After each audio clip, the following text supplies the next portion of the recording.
कर्जत तालुक्यातील कर्जत मुरबाड ह्या रस्त्यावरती मोठे मोठे खड्डे पडलेत, त्यामुळे मोठी जीवितहानी होण्याची दाट शक्यता नाकारता येत नाही।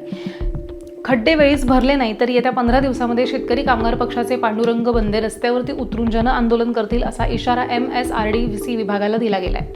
हा मुख्य रस्ता इतर राज्याला जोडणारा रस्ता कर्जत मुरबाड या 548A ह्या राज्यमार्गाला राष्ट्रीय राज्यमार्गाचा दर्जा प्राप्त झालाय आणि ह्या रस्त्याचं सिमेंट कॉन्क्रीटचं आणि रुंदी करण्याचं काम हे MSRDC विभागाच्या अंतर्गत आणि देखरेखीखाली अनेक वर्षांपासून सुरू आहे। पण ठेकेदाराच्या हलगर्जीपणामुळे आणि MSRDC विभागाच्या बेजबाबदारपणामुळे कर्जत मुरबाड राष्ट्रीय महामार्ग राज्यमार्ग 548A वरती काही ठिकाणाचं काम हे अद्यापही जैसे थे परिस्थितीत आहे। त्यामुळे त्या ठिकाणी रस्त्याची अक्षरशः दुरावस्था झाली आहे, तर झालेल्या रस्त्याच्या ठिकाणी खड्डे पडण्याची स्थिती समोर येते।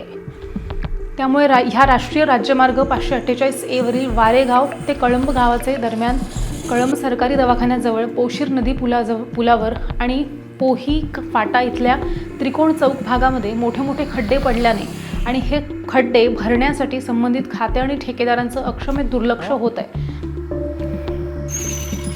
त्यामुळे कर्जत मुरबाड ह्या राष्ट्रीय राज्यमार्गावरती रात्रंदिवस मोठ्या प्रमाणात वाहनांची वर्दळ होणार आहे। त्यामुळे अपघात आणि जीवितहानी होण्याची शक्यता नाकारता येत नाही। त्यामुळे MSRDC विभाग आणि ठेकेदार अपघात होऊन जीवितहानी होण्याची वाट बघतायत का असा प्रश्न सध्या सामान्य नागरिकांकडून उपस्थित केला जातो।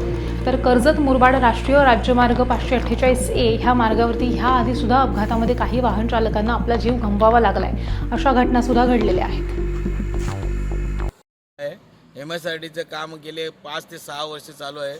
या रस्त्याचं पूर्ण भूसंपादन होऊन शेतकऱ्यांना त्याचा मोबदला सुद्धा दिला गेला आहे, परंतु या रस्त्यामध्ये कर्जतपासून तर पार मुरबाडपर्यंत हा रस्ता पूर्ण खड्ड्यामय आहे। रस्त्याचं काम हे निकृष्ट दर्जाचं झालेलं आहे आणि जे या रस्त्याला जे ब्रिज आहेत ते अजूनपर्यंत त्याचं काही कुठल्याही प्रकारचं काम न होता ते ब्रिज 100 वर्ष पूर्ण झालेले आहेत आणि तरीसुद्धा हे धोकादायक ब्रिज म्हणून शासनाने जी माणगाव येथे जी घटना घडली त्या पद्धतीत होऊ नये ही शासनाकडे माझी मागणी आहे। आणि दुसरी गोष्ट, ज्या रस्त्याचं काम पूर्ण अपुरा असून रस्त्याच्या कर्जतपासून तर मुरबाडपर्यंत जिथे जिथे रस्त्याचं काम खराब आणि अजून पूर्णच केलेलं नाही।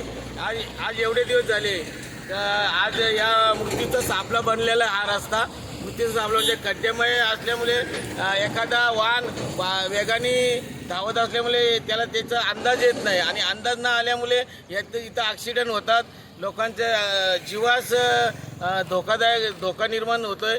आणि जर हा 15 ते 20 दिवसांनी किंवा 15 दिवसांनी याची दखल नाही घेतली तर भारतीय शेतकरी कामगार पक्षाचा एक विभागीय चिटणीस म्हणून कळंब जिल्हा परिषद विभागीय चिटणीस म्हणून मी या उपोषणाचा मार्ग किंवा आंदोलनाचा मार्ग पत्करेल।